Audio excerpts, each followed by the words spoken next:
He didn't think he'd be kissing my ass. He really didn't. He thought he'd be. Oval অফিসের ভেতর দেখা গেল এক অভূতপূর্ব আনুগত্যের মহড়া। ডোনাল্ড ট্রাম্প এক কাঠের টেবিলের উপর বিশেষ কায়দায় ঝুঁকে আছেন, আর আরব নেতারা লাইনে দাঁড়িয়ে আছেন। সৌদি ক্রাউন প্রিন্স মোহাম্মদ বিন সালমান সহ আরব নেতারা একে একে তখন ট্রাম্পের পেছনে দাঁড়িয়ে তাকে বিশেষ চুম্বন ও সৌজন্য বিনিময়ে ব্যস্ত। ঠিক সেই মুহূর্তে ট্রাম্প চিৎকার করে ওঠেন, আম স্ট্যাক, আমি আটকে গেছি।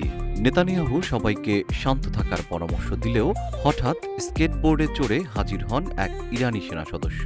হাতে মিসাইল নিয়ে তিনি ঘোষণা করেন, সংকীর্ণ জায়গা থেকে মুক্ত করাই আমাদের স্পেশালিটি।